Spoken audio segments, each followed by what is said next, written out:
Eh bien les amis, encore des surprises à SmackDown!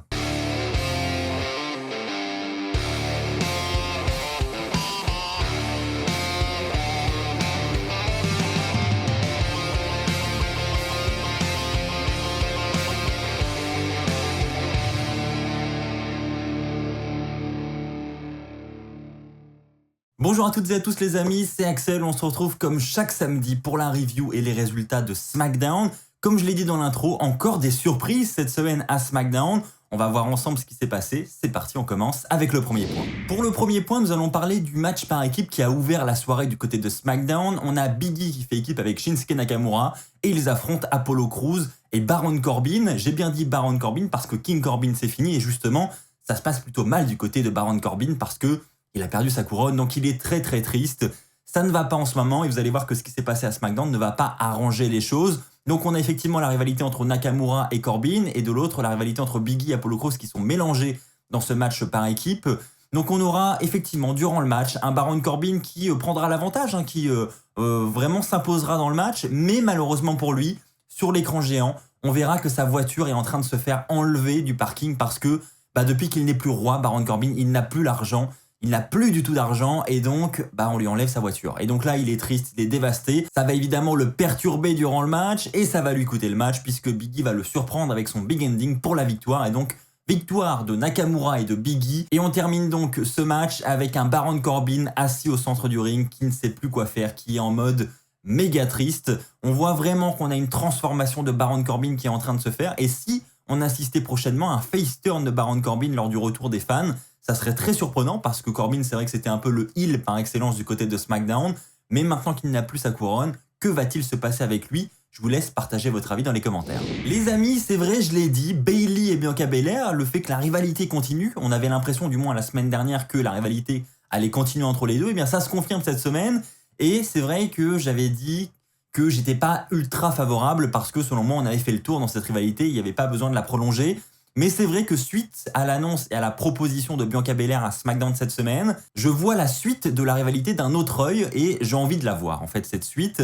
On a effectivement Bianca Belair qui à SmackDown va lancer un challenge à Bayley en lui disant « Je veux défendre une fois de plus mon titre féminin face à toi, mais je veux que cette fois-ci, le combat soit un I Quit match, un match où l'adversaire devra abandonner au micro de l'arbitre.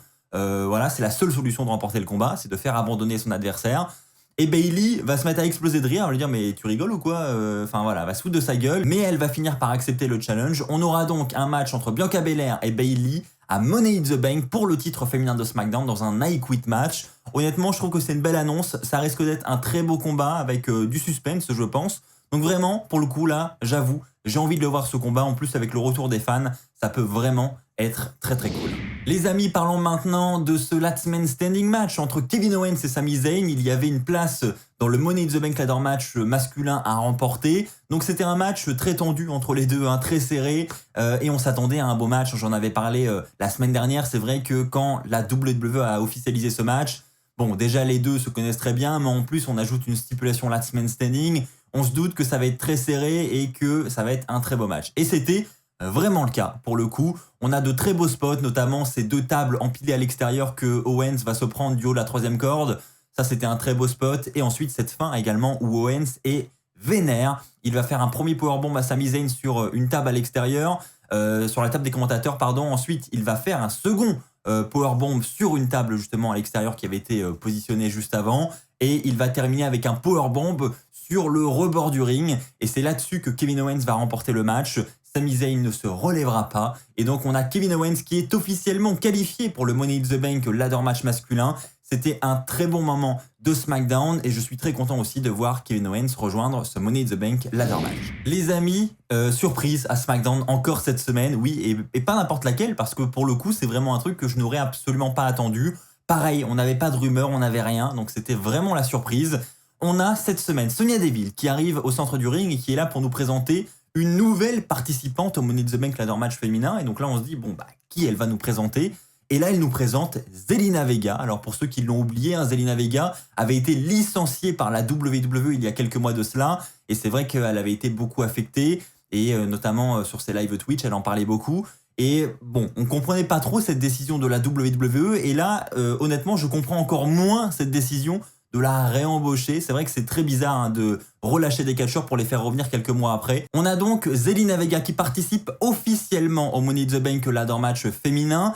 Et évidemment, Liv Morgan va se ramener et va dire mais c'est quoi ce bordel? C'est quoi ce bordel? Non seulement Sonya Deville, tu ajoutes Carmella comme ça sans match de qualification, mais ça continue avec Zelina Vega.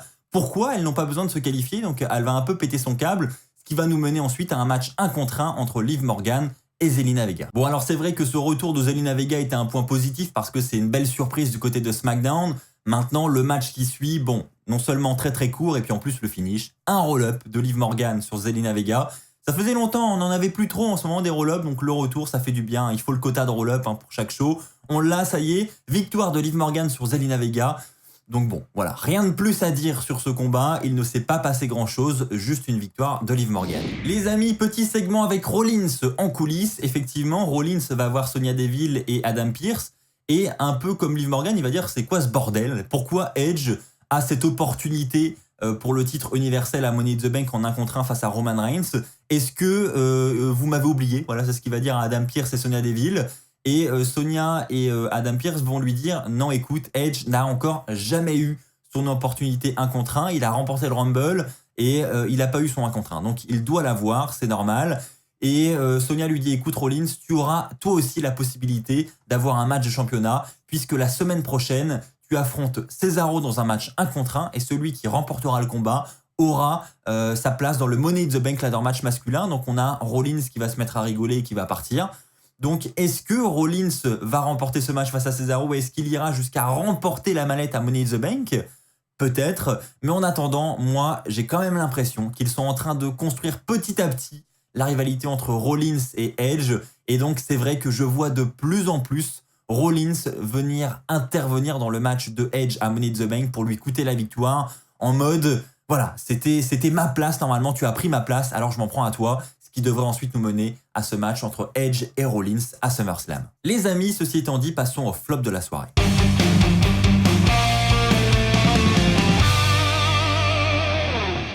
Pour le flop de la soirée, j'ai mis le match entre Otis et Angelo Dawkins. Alors pas pour cette association entre Otis et Chad Gable, parce qu'honnêtement, l'Alpha Academy, voilà, je trouve que c'est une bonne idée. Je trouve qu'il y a vraiment moyen de construire quelque chose. J'ai simplement mis ce spot en flop de la soirée parce que on l'a déjà vu en fait. Voilà, c'est du déjà vu. On sait que Angelo Dawkins va se faire défoncer encore une fois. Donc bon, c'est du réchauffé. C'était pas le moment le plus divertissant et le plus innovant de SmackDown cette semaine. Donc je lui ai mis cette position de flop de la soirée. Maintenant, je pense qu'il faut vraiment continuer cette storyline entre Otis et Chad Gable. Et c'est vrai que du coup, j'ai pas précisé ce qui s'est passé exactement. On a un match très très court entre Otis et Angelo Dawkins. Otis va réaliser 2 splashs sur Angelo. Pour la victoire, on a donc une victoire de Otis par tombée. Ceci étant dit, les amis, passons au top de la soirée.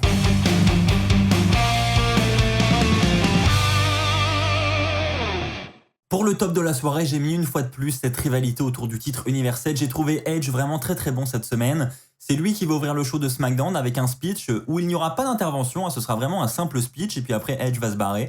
Et durant ce speech, Edge va nous dire que voilà, il reconnaît qu'il a échoué à WrestleMania 37, mais il sait que voilà, la vie est remplie d'obstacles. Celui-ci en était un. Et il dit qu'il n'arrêtera pas de chasser ce titre universel tant qu'il ne sera pas posé sur son épaule. Donc on a vraiment un Edge très déterminé qui nous a offert un très bon speech pour ouvrir SmackDown, je trouve. Et on verra que ça va continuer durant la soirée avec le spot suivant. Plus tard dans la soirée, on verra Edge en coulisses qui s'attend effectivement à un traquenard de la part de la famille de Roman Reigns. Il s'attend à se faire piéger dans le main event, mais il est prêt à faire face à ça, donc il est déterminé.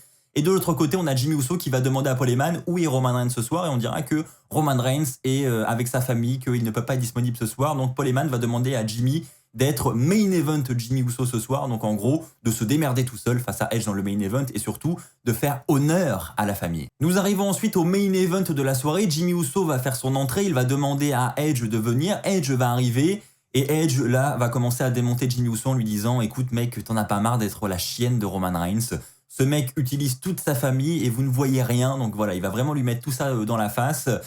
Et Edge va dire « Écoutez, vous pensez me tendre un piège ce soir, mais finalement, c'est moi qui vais vous le tendre. » On a Edge ensuite qui va se diriger vers le ring et qui va se mettre à attaquer Jimmy Uso. Donc ça va partir en fight pour les deux catcheurs. Ils vont se pousser dans les escaliers, ils vont remonter sur le ring. Jimmy Uso va reprendre l'avantage, mais finalement Edge va revenir avec un crossface et il va ensuite enchaîner avec son spear. Spear de Edge, donc on se dit ça y est c'est terminé, mais finalement non, Edge va aller à l'extérieur chercher une chaise et il va démonter la chaise en s'emparant uniquement du barreau du bas de la chaise, donc un barreau en acier, et il va réappliquer un crossface sur Jimmy Uso, mais avec ce barreau de fer dans la bouche.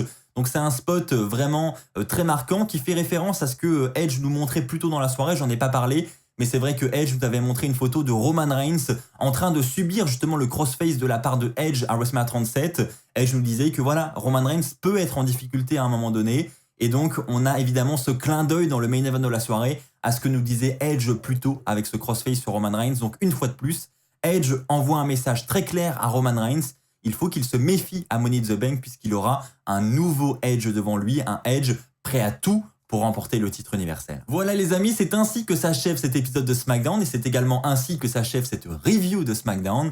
J'espère qu'elle vous aura plu. Si c'est le cas, comme d'habitude les amis, n'oubliez pas de me soutenir avec un pouce bleu. N'oubliez pas également de vous abonner pour ne pas manquer les futures vidéos de la chaîne. On se retrouve très très vite. D'ici là, portez-vous bien et n'oubliez pas, soyez toujours très très fiers d'être fan de catch. Allez, bye tout le monde!